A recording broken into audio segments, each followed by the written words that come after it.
आज की इस प्रेस कॉन्फ्रेंस में आप सभी मीडिया बंधुओं का बहुत अभिवादन।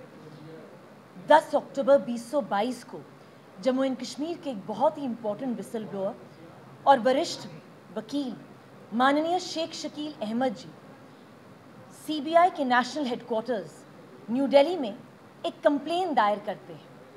अ complaint seeking registration of an FIR into the multi-crore scam tantamounting to 500 to 600 crore rupees in the Ayushman Bharat Pradhan Mantri Jan Arogya Yojana and Ayushman Bharat Pradhan Mantri Jan Arogya Yojana सेहत scheme of Jammu and Kashmir. Jammu and Kashmir में scams की सूची में ये एक नया scam Jammu and Kashmir की आवाम कंठस्थ कर ले।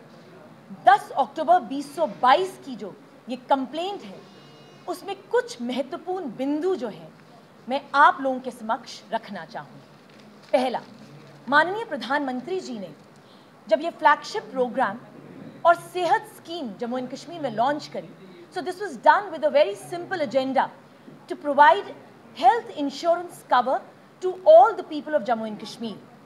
6 जुलाई 2020 को जम्मू एंड कश्मीर की स्टेट हेल्थ एजेंसी ने बिडिंग प्रोसेस शुरू किया। 7 अगस्त 2020 को बिड सबमिट किए गए by the insurance companies. Bajaj alliance general insurance company limited ने उनका बिड जो है वो एक्सेप्ट किया गया। 3 सितंबर 2020 को बजाज अलायंस ने नोटिफिकेशन ऑफ द अवार्ड जो था उसको एक्सेप्ट करा। 25 दिसंबर 2020 को there was an insurance contract which was signed between Bajaj Alliance General Insurance Company Limited and SHA Jammu and Kashmir.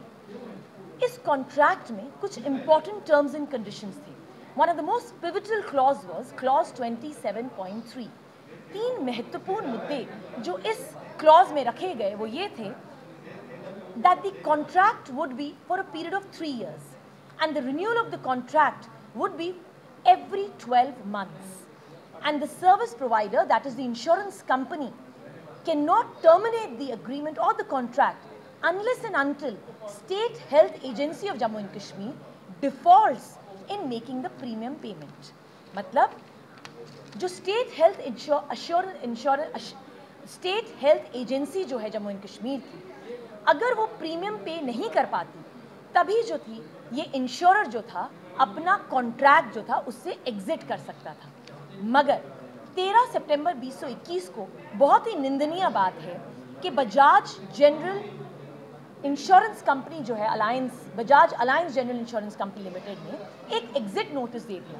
इस एग्जिट नोटिस में उन्होंने कहा that they do not wish to continue for the agreement for the next 1 year. इसी के साथ उन्होंने कोई भी इंपॉर्टेंट जो था टर्म्स एंड कंडीशन या एक्सप्लेनेशन नहीं दी। SHA जम्मू एंड कश्मीर की जो एजेंसी है उसने ये भी नहीं सोचा कि बजाज अलायंस अगर एक टर्मिनेशन नोटिस या एक एग्जिट नोटिस दे रहा है तो किस बेसिस पर दे रहा है। For almost 2 months SHA did not take any legal advice from the legal department of the government of JNK। Rather उन्होंने ये भी नहीं सोचा कि कितना स्टेट एक्सचेकर को लॉस हो जाएगा। इसके अलावा उन्होंने बड़े ही महत्वपूर्ण तरीके से 12 नवंबर 2021 को एक नई टेंडरिंग प्रोसेस को शुरू कर दिया। 3 इंश्योरेंस कंपनीज शॉर्टलिस्ट की गई, उनमें से बजाज अलायंस एक कंपनी थी। IFFCO Tokyo general insurance company को जो था लोएस्ट बिडर माना गया और फाइनलाइज किया गया। मगर 18 दिसंबर 2021 को without giving any reason and the reasons that were given वो एडमिनिस्ट्रेटिव, उन रीजंस के बेसिस पर यह डिसाइड किया गया ये पूरा बिडिंग प्रोसेस जो है कैंसिल किया जाएगा। सबसे हैरान करने की बात यह है कि बजाज अलायंस ने SHA जम्मू एंड कश्मीर के साथ एक स्टॉप लॉस एग्रीमेंट साइन कर लिया, एक अडेंडेंट एग्रीमेंट। इसके बावजूद कि पहला एग्रीमेंट जो था प्रॉपर्ली टर्मिनेट ही नहीं हुआ था। नए एग्रीमेंट के जो टर्म्स एंड कंडीशन से बहुत डिफरेंट थे। एडमिनिस्ट्रेटिव फी डिसाइड की which came down to approximately 2.5 crore rupees in 1 month, 20 crores as the first tranche premium was decided and this would have cost the state exchequer a lot of amount. सबसे हैरानगी की बात यह है कि ये stop loss arrangement जो है इसमें इंश्योरेंस पॉलिसी तो बजाज अलायंस ने दी ही नहीं, which is against the ethos of the Insurance Act as well as the IRDAI rules. अगर स्टेट हेल्थ एजेंसी जो है एक प्रॉपर तरीके से अगर वो सिलेक्ट करती इफ़को को, जिसको ऑलरेडी सिलेक्ट कर चुकी थी, या बजाज जनरल अलायंस के अगेंस्ट लीगल एक्शन लेती, तो जितना खर्चा स्टेट एक्सचेकर का हुआ वो नहीं होता। As per the RTI information, the amount of premium that was paid by the state health agency from December 2020 till 15th of March 2022 was approximately 286 crore rupees.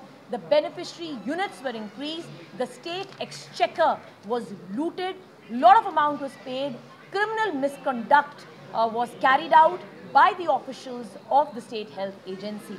अंत में मैं यही कहना चाहूँगी कि 10 अक्टूबर 2022 को एक कंप्लेन जाती है, 19 अप्रैल 2023 तक CBI जो है इस कंप्लेन के ऊपर आराम से बैठती है और कहीं ना कहीं 19 अप्रैल को ACB जम्मू ब्रांच के पास ये कंप्लेन जो है फॉरवर्ड कर देती है। उसके बाद 24 मई 2023 को बड़ी ही हैरानगी और रिडंडेंट जवाब जो है कोर्ट में सबमिट करती है CBI and ultimately on the 30th of September 2023 ACB Jammu जो है अपनी स्टेटस रिपोर्ट सबमिट करती है।